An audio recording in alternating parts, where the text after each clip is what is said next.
Hello and welcome to the Sports Babble World Cup show. Our first one as the tournament has started.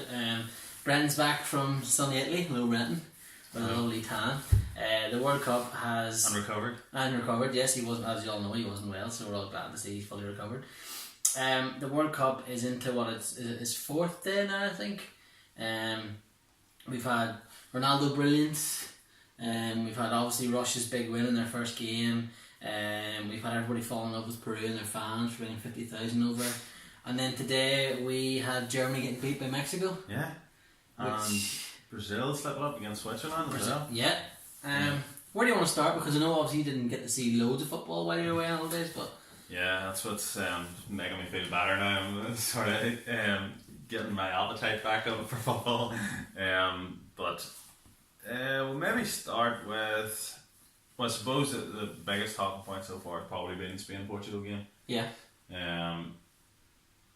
Just Ronaldo, he always takes it another level.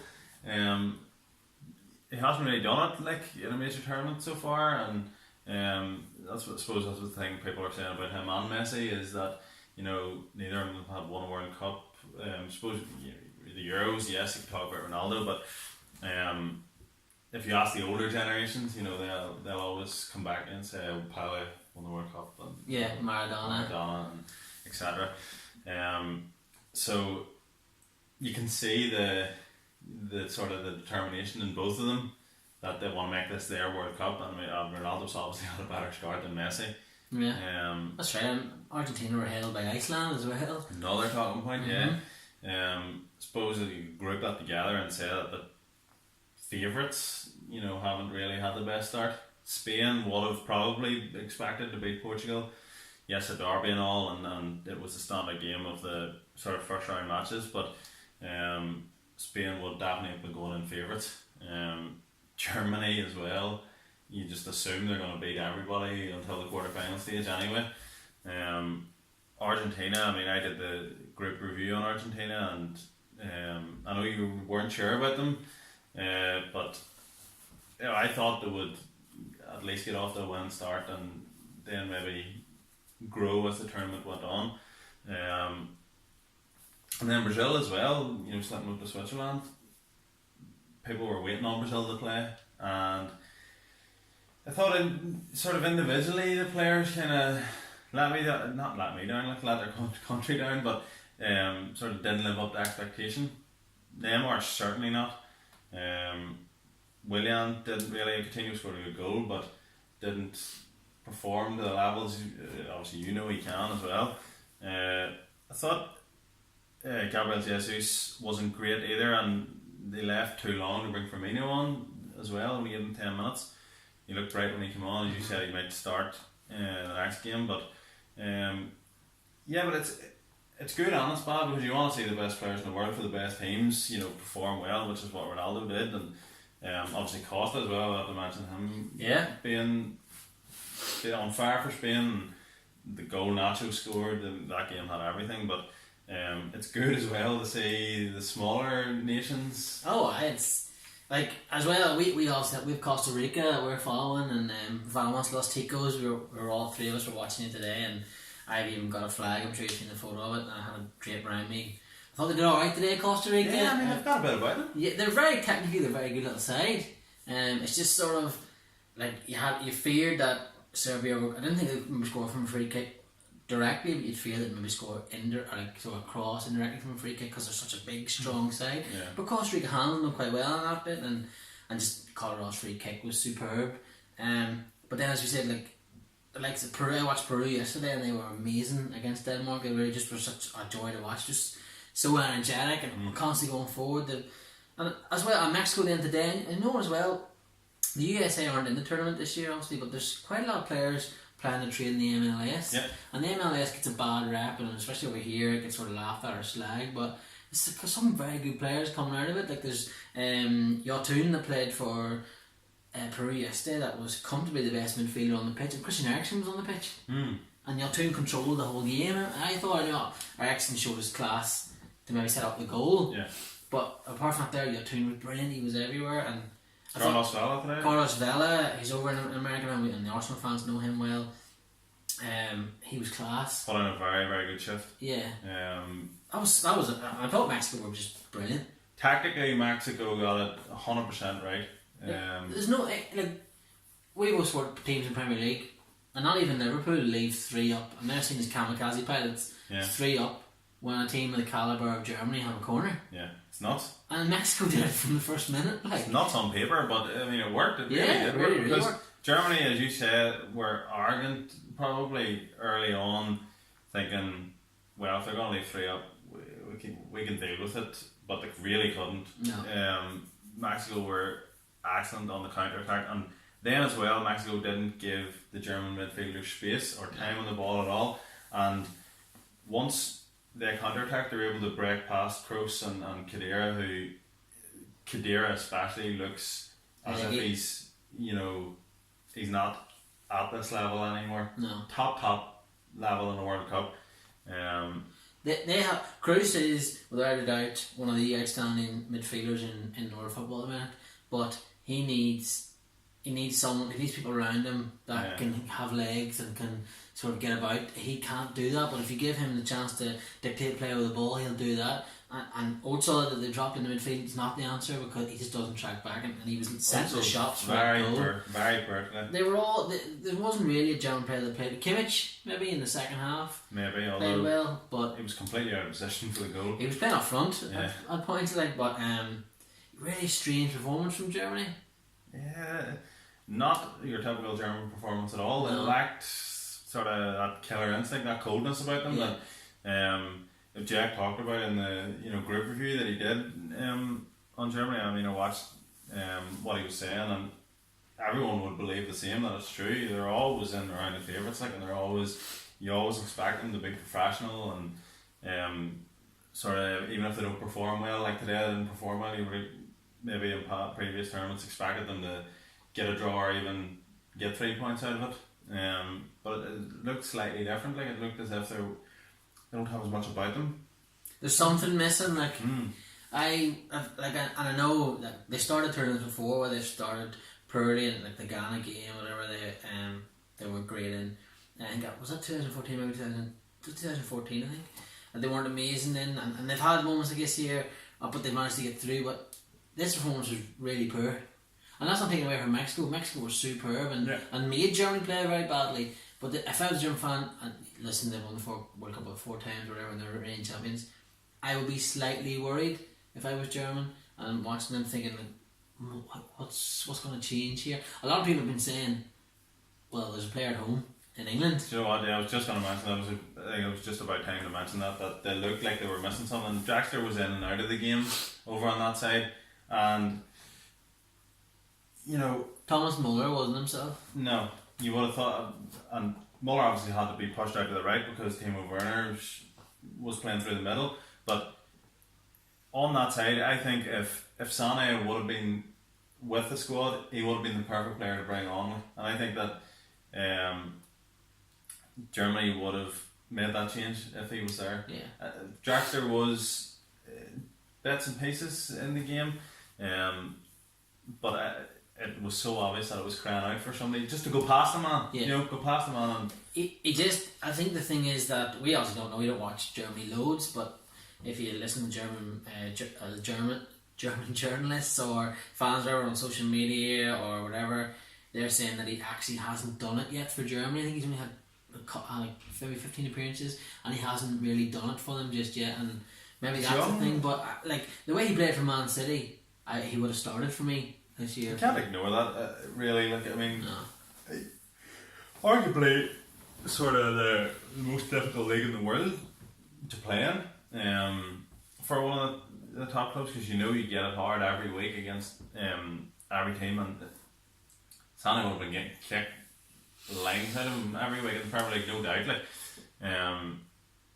I just think that it was a silly mistake. I don't know what there must have been a politics or anything in around it. I don't know why you wouldn't bring him, because yes, it may not have been as big a news in Germany as it was over here, obviously with the Premier League and stuff, but there must have been something else that happened, because I don't think you nearly take that risk of leaving such a talented player out.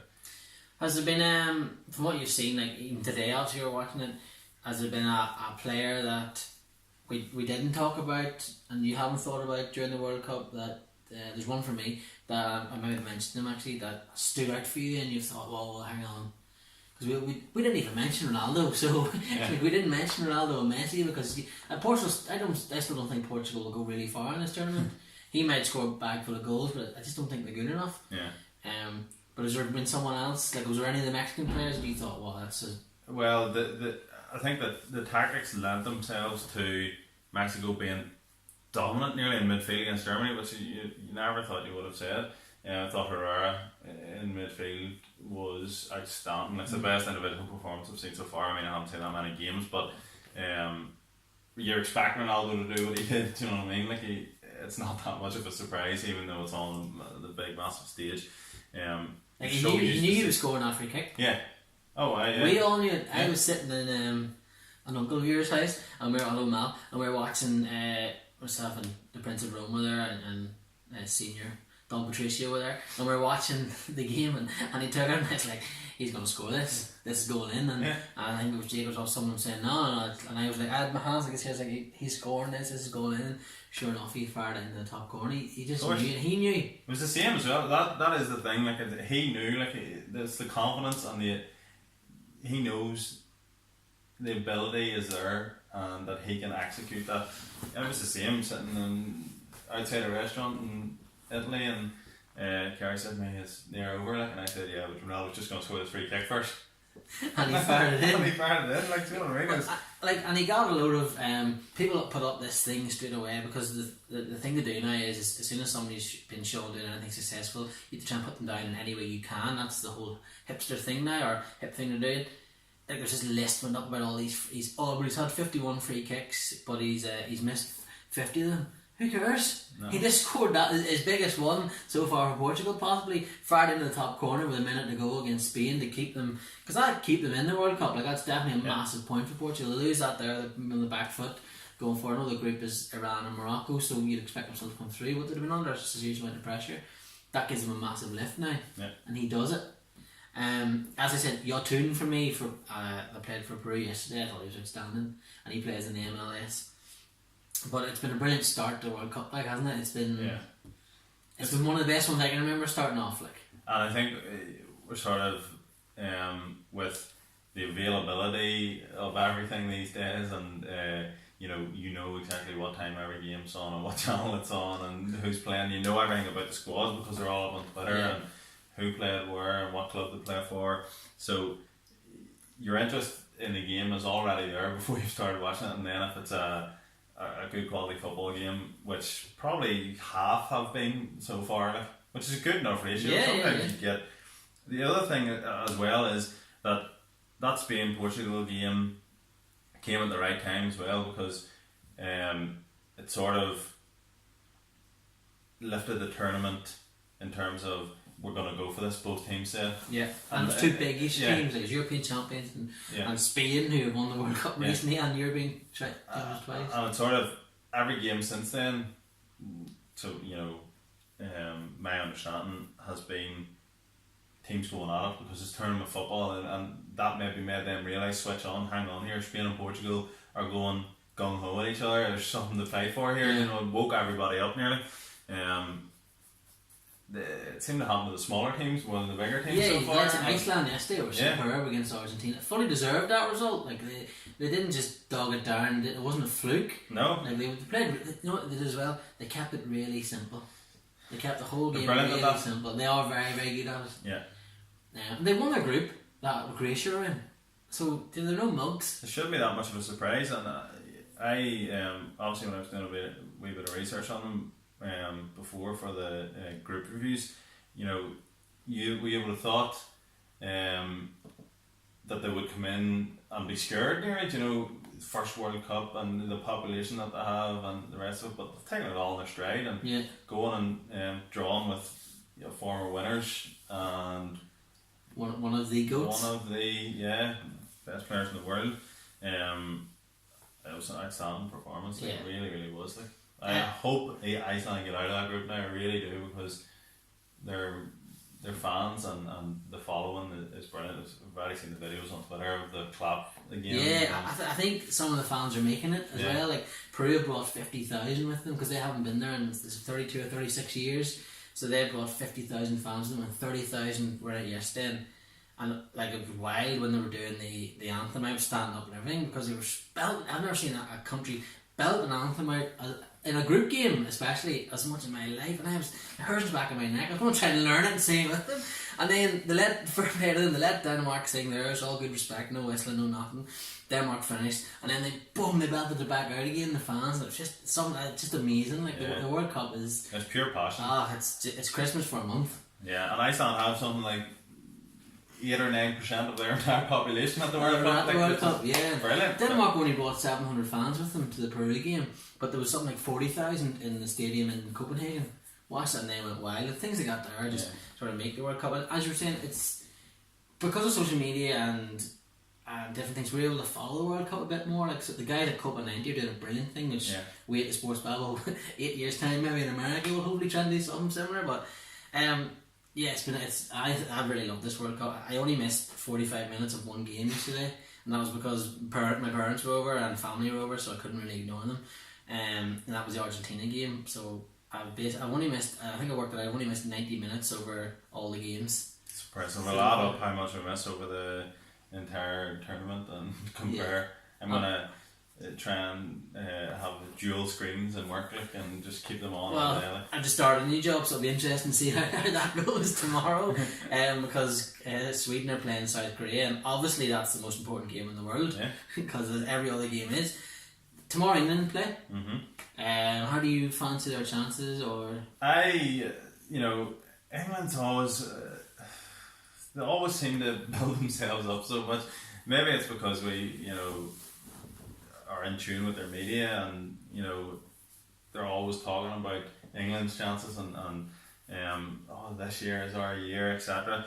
I like Gareth Southgate. I like the sort of message he's got across this year, which is as little incidents as possible. I mean, that Raheem Sterling thing did go on a bit, but it's only probably because it's Raheem Sterling. But I thought he dealt with that very, very well in his press conferences, and just the answers that he gives, just about how the players are getting on with each other. It's chilled out as possible, and I know that's what he's gonna say all the time anyway. But it does seem like that. A relatively easy group for them to get out of, I think. I can see them going, and obviously it depends on the draw too. I know Argentina are on their side. Argentina's group is on their side. I think it works out. The quarterfinals could be potentially Brazil or Germany as the two main big teams. But then you look at today's results: Germany beat by Mexico, Brazil drew with Switzerland. If I was England, and everybody's writing them off, it's the English media and maybe certain aspects of the fans I can't get on board with. But this squad of players, I can fully get on board with. I think they seem like a dead-on bunch. They were quite young and youthful. Seem like there's some good footballers in there. There's maybe not that many world-class players, maybe Harry Kane. But I think they could, if they got themselves against Germany now, they'd probably look at them and go, well, hang on, like Mexico were able to do this, and we can do what Mexico can do. Maybe not as good because Mexico's tempo was unbelievable, but they should fancy themselves. And they had a good qualifying campaign, and no major injuries going in. It's all sort of in their favour at the minute.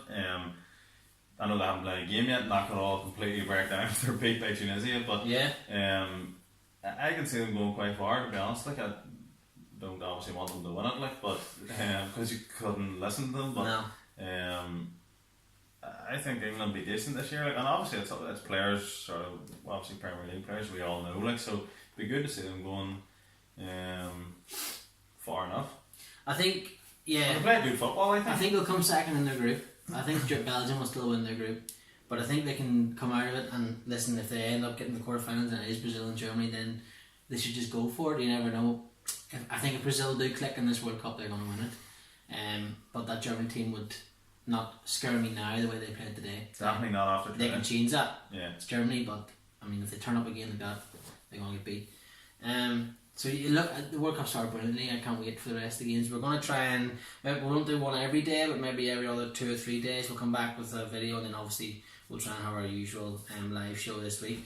Thanks to everyone for watching our YouTube videos and our live show and chatting about to us on social media. Keep them coming. Any questions for us or any topics you want us to cover for the World Cup or anything, give us a shout and we'll try and have a look at them and answer them. Just check us out on Twitter and Facebook at The Sports Babble and YouTube at The Sports Babble. So keep enjoying the World Cup. It's I think it's day 5 tomorrow, is it? It is, yeah. Yeah, day 5 tomorrow. 3 games, 1, 4 and 7. Good luck. See ya. See ya.